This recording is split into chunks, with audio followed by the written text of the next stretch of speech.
नमस्कार, मैं सीमा। मैं आपको बताने जा रही हूँ कि जो बलात्कार पे बलात्कार होते जा रहे हैं, तो उनके लिए जो सजाएँ दी गई हैं, तो वो हर बलात्कारियों की अलग-अलग सजाएँ, यानी कि उनके इंटेंशन किस तरीके का था, यानी किस इंटेंशन के साथ में उसने बलात्कार किया है।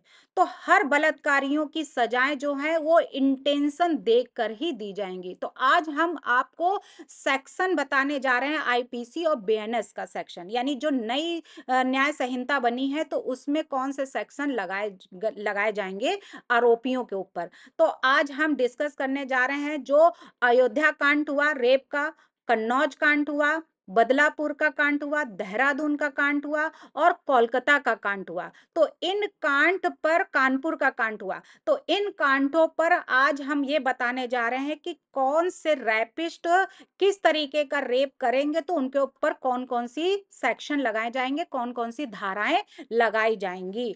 तो सबसे पहले जो ये च 5-6 जगह जो रेप हुए हैं, तो उसमें सबसे पहले ये देखा गया क्या वो किसी कमरे में बंद करके रेप किया हुआ था या किसी पब्लिक जगह पे रेप किया है, तो किस तरीके से उन्होंने रेप किया है। तो यहाँ पे जैसे रॉन्गफुल कन्फाइनमेंट आईपीसी में आता है कि उसने उसको कमरे में पूरी तरीके से पैक कर दिया था, कहीं से उसको भागने की जगह नहीं थी। यानी एक होता है रॉन्गफुल रिस्ट्रेंट और एक होता है रॉन्गफुल कन्फाइनमेंट। तो रॉन्गफुल रिस्ट्रेंट में कहीं ना कहीं से जैसे विंडो हुआ या कोई ऐसा शीशे का गेट लगा हुआ जिसको वो तोड़ के निकल सकती है। लेकिन रॉन्गफुल कन्फाइनमेंट का मतलब है कि चारों तरफ से ऐसा मजबूत पहरा है कि वहां कहीं से वो भाग ही नहीं सकती है। इतने फोर्थ फ्लोर पे जैसे कोलकाता वाले में डॉक्टर का केस हुआ, तो वो वहां से कहीं से कूद भी नहीं सकती थी, भाग ही नहीं सकती थी कि अपने को बचा लेती। तो ये था कन्फाइनमेंट कि फोर्थ फ्लोर पर उसको सोने के लिए भेज दिया गया। तो रॉन्गफुल कन्फाइनमेंट जो होता है वो सेक्शन आईपीसी के 340 में दिया हुआ है। वहीं बीएनएस का सेक्शन 127 में इसको डिफाइन किया गया। फिर उसके साथ में हर्ट उसको पहुंचाया गया, और वो भी हर्ट भी किस तरीके का, यानी उपहाती भी किस तरीके की पहुंचाई गई। यानी उसको चोटें जो पहुंचाई गई थी, तो जैसे उसके गले की हड्डी तोड़ दी गई, चेस्ट पर लातों घूसों से प्रहार किया गया, उसके प्राइवेट पार्ट को डैमेज किया गया, उसकी जांघों पे जो है वो ब्लेडों से प्रहार किए गए, ब्लड ही ब्लड निकला हुआ था। तो ये क्या हर्ट था या ग्रीवियस हर्ट था? यानी 319 में हर्ट को डिफाइन किया गया, 320 में ग्रीवियस हर्ट को डिफाइन किया गया, जिसमें यह कहा गया ग्रीवियस हर्ट में नाक टूट जाए, मुंह टूट जाए, आंखें फूट जाए। तो आंख जो है उस डॉक्टर की फूटी थी, उसका चश्मा जो तोड़ा गया था, उसकी कांच जो थी मिरर, वो उसकी आंखों में घुस गए थे, तो उसकी आंखों से भी ब्लड निकल रहा था। तो इस तरीके से ग्रीवियस हर्ट जो है उसको पहुंचाया गया था। तो ग्रीवियस हर्ट आईपीसी के सेक्शन 390 में 320 में डिफाइन किया गया है। तो वहीं पे अब यहाँ पे ओनली वन पर्सन ने रेप किया था, तो ओनली वन पर्सन कानपुर में मौलाना ने किया था, कन्नौज में नवाब सिंह ने किया था, एसपी के नेता। कानपुर में मौलाना ने किया था, कन्नौज में मौलाना ने, बदलापुर में वहीं का जो सफाई कर्मी था, बदलापुर स्कूल में महाराष्ट्र वाले में, तो वहां पे ये रेप हुआ था। 375 375 यानी कि आईपीसी का, बीएनएस का 63 सेक्शन उनके ऊपर लगाया। उनका इंटेंशन कैसा था, तो 34 लगाया जाएगा आईपीसी का, यानी कि इंटेंशन उनका किस तरीके था, उनका कॉमन इंटेंशन था, उसमें सेवरल पर्सन थे या नहीं थे, तो वो इंटेंशन इंक्लूड किया। क्रिमिनल फोर्स का यूज किया गया था, यानी आपराधिक बल उसके ऊपर यूज किया गया था। वहीं पे जो अयोध्या में हुआ कांड, कोलकाता में हुआ कांड, तो ये गैंग रेप था।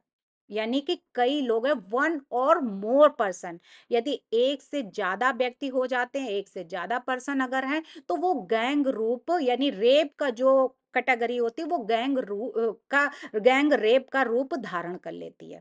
वहीं पे सेक्शन 376A 376B आईपीसी का लगेगा, बीएनएस का सेक्शन 70 लगेगा। और यहाँ पे जो संजय रॉय बताया गया इंटॉक्सिकेशन, यानी दारू पिए हुए था, पहले उसने दारू पी, फिर बाद में कुछ अश्लील जो है वो ऑब्सीन मूवियाँ देखी, उसके बाद वो रेप करने गया था, यानी गैंग रेप।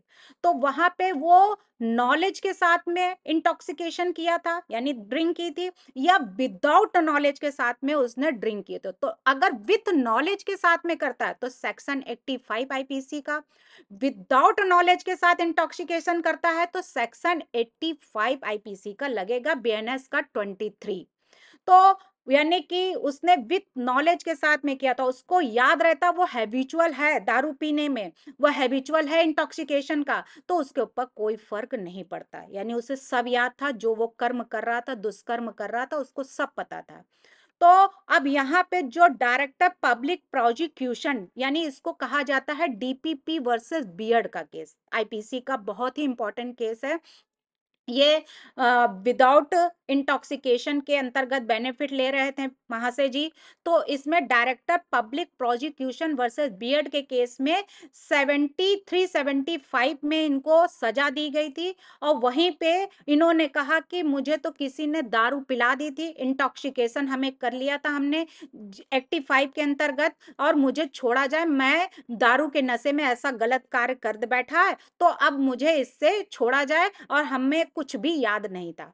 तो ये कहा गया। तो वो लड़की जो स्कूल से निकल रही थी, एक कंपनी के गेट के बाहर वो सिपाही मतलब पहरेदारी दे रहा था बियर्ड, और वो लड़की जो गेट के पास खड़ी थी उसको बुलाया, उसके साथ में उसने रेप किया। उसके बाद में जब वो चिल्लाने की कोशिश की तो उसके मुंह पर गले पर ऐसे अंगूठा रखा। तो ये कहा गया कि तुमको इतना याद था कि वो लड़की चिल्लाएगी तो पब्लिक जमा हो जाएगी जिससे तुम्हारी पिटाई हो सकती थी, तो इतना तुम्हें होश था कि तुमने मुंह पे गले में हाथ रखा जिससे उसकी डेथ हो गई। तो यहाँ पे तुम्हें नॉलेज थी, यानी विथ नॉलेज के साथ तुम हैबिचुअल हो ड्रिंक करने में, और तुम्हें जो है एक्टिव 5 का बेनिफिट नहीं मिलेगा, तुम्हारे ऊपर 375 यानी रेप और प्लस 302 मर्डर का केस उनके ऊपर लगाया गया बियर्ड को। वहीं पे जो अभी केस हुआ था बदलापुर का, महाराष्ट्र में, तो वहां पे ये सेक्सुअल हरेसमेंट था, यानी उस लड़की की लज्जा भंग कर दी गई। 4 साल की लड़की जिसे लोग गोदी में खिलाते हैं, उसके कपड़े उतरवाए उसने, सफाई कर्मी ने। तो वहां पे एक केस आईपीसी का बहुत इंपॉर्टेंट केस है, सेक्सुअल हरेसमेंट। सेक्सुअल हरेसमेंट का एक केस है Vishakha versus state of Rajasthan, जिसमें यह कहा गया कि महिलाएं अपनी सुरक्षा किस तरीके से करती हैं, उनको कितने बेनिफिट इस केस में दिए गए हैं, यानी इसमें गाइडलाइंस दी गई है। ये बहुत ही लैंडमार्क केस है, और ये कॉन्स्टिट्यूशन में भी हमें देखने को मिलता है। तो ये सेक्सुअल जो हेरेसमेंट किया गया था, यानी कि 354 ए, स्त्री की लज्जा भंग करना, उसको जो है गाल में किस कर लेना, या उससे किसी तरीके की अश्लील बातें करना, या प्राइवेट या फिर पब्लिक सेक्टर में उसके साथ में बदतमीजी करना, उससे जबरदस्ती कार्य कराना, उसका पीरियड टाइम हो उस समय उससे मेहनत ज्यादा कराना, इन सब की guideline Vishakha versus state of Rajasthan के केस में डिफाइन किया गया, चाहे वो पब्लिक सेक्टर हो या प्राइवेट सेक्टर हो, किसी में भी इस तरीके से किसी भी लेडीज के साथ में अपनी मनमानी नहीं कर सकते हैं। उनको रेस्ट दिया जाएगा। वर्किंग वुमेन जो मजदूरी करती है उनके लिए भी ये इस केस में बेनिफिट दिया गया, उनके ऊपर भी ये सेक्शन लागू होते हैं। यानी कि जो पॉक्सो एक्ट लगाए जाते हैं, ये क्या 376 हो गया? रेप में लगाए जाते हैं, वहीं पे 511 सेक्शन, 511 आईपीसी का, 34 सेक्शन आईपीसी का, 302 आईपीसी का, आईपीसी के सेक्शन जो है इस तरीके से लगाए जाते हैं। सेक्सुअल हरेसमेंट करता है या उसके साथ में कुछ जबरदस्ती करता है या रेप कर देता है या मर्डर करता है, तो उनके ऊपर ये सेक्शन लगते हैं। पॉक्सो एक्ट 376/511/34 यानी कॉमन इंटेंशन, 511 में प्रयत्न किया, 302 यानी मर्डर, आईपीसी का 354 स्त्री की लज्जा भंग कर दी गई, या फिर तो बीएनएस का सेक्शन 75, जो आईपीसी का 354 ए है लज्जा भंग करना, वही बीएनएस का 75। तो इस तरीके के सेक्शन उनके ऊपर लगाए गए कि आपने उसके साथ में गलत कार्य करते हो या वर्किंग वुमेन को परेशान किया जाता है या केबिन में बुला के उनसे अश्लील बातें की जाती या कोई मूवी दिखाई जाती है। तो ये एक्ट सेक्शन 354A और बीएनएस का 75 उनके ऊपर लगाया जाएगा। यानी उनका इंटेंशन देखा जाएगा कि उनका इंटेंशन ओनली रेप का था या उनका इंटेंशन जो था वो इंटेंशन कैसा था, क्या करने का था। तो यदि वो पागल या सनकी या फिर किसी और तरीके से उसका दिमाग खराब हो गया है तो वहां पे 84 सेक्शन बीएनएस का सेक्शन 22 लगा देखा जाएगा कि वो किस तरीके का पागल है। जिस तरीके से संजय रॉय को बताया गया कि इसका दिमाग फिर गया है, इस ये सनकी हो गया है, अनसाउंड माइंड हो गया है। तो क्या वाकई में संजय रॉय ने 4-4 शादियां की और हर जो है महिलाओं के साथ में ऐसे ही गलत कार्य किया? उनको पहले शादी करता था, फिर उनकी पिटाई करता था, फिर उनको लजाता था, सताता था और फिर मर्डर कर देता था।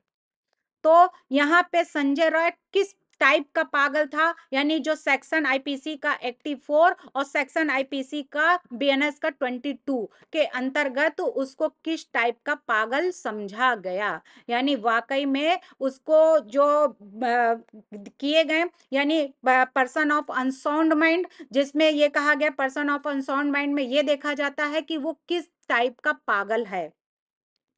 किस टाइप का पागल है? यानी वाइल्ड बीस्ट टेस्ट उसका कराया गया या फिर इंसेंट डिल्यूशन टेस्ट कराया गया कि वाकई में वो पागल था भी या नहीं, या फिर ओनली पॉलीग्राफ करवा के छोड़ दिया गया या वो भी नहीं हो पाया। तो उसको सन की पागल बताया गया। तो सेक्शन आईपीसी के 84 के अंतर्गत वाकई में वो पागल था, किस टाइप का पागल था? तो ये उसमें देखा जाएगा वाइल्ड बीट टेस्ट या फिर इंसेंट डिल्यूशन टेस्ट या पॉलीग्राफी के द्वारा पता किया जाएगा कि ये पागल कौन से टाइप का था। वहीं पे असॉल्ट यानी हमला किया गया था।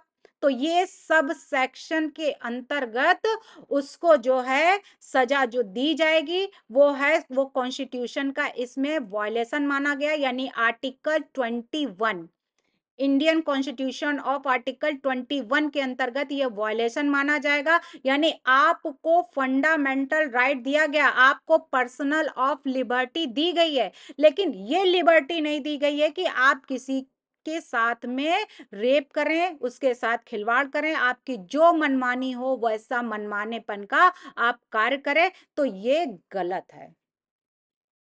वहीं पे अगर उसने सेक्सुअल इंटरकोर्स बनाया था तो वो आपके आईपीसी के section 376 A B C D E तक डिफाइन किया गया कि किस टाइप का सेक्सुअल इंटरकोर्स होता है। यानी कि हॉस्पिटल में अगर किसी पेशेंट के साथ में अगर रेप किया जाता है या उसके साथ में कोई गलत कार्य किया जाता है, किसी ऑफिस में कहीं काम कर रहे हैं, पुलिस थाने में अगर ऐसा होता तो वो ABCDE यानी 376 ABCDE तक उसको डिफाइन किया गया आईपीसी। शादीशुदा अगर हस्बैंड वाइफ है वो भी सेपरेशन में रहे, उनके साथ में भी ये आईपीसी का सेक्शन जो है 376 बी लगाया जाता है कि आप उसके साथ में अगर जबरदस्ती करते हैं तो वो भी रेप की कैटेगरी में आ जाता है। तो वहीं पे बीएनएस का सेक्शन 68 सेक्सुअल इंटरकोर्स के लिए लगाया जाता है। तो यदि अगर कोई पति पत्नी है, अलग रह रहे हैं, सेपरेशन में रह रहे हैं, लेकिन फिर भी वो जबरदस्ती करता है तो वहां पे 376 बी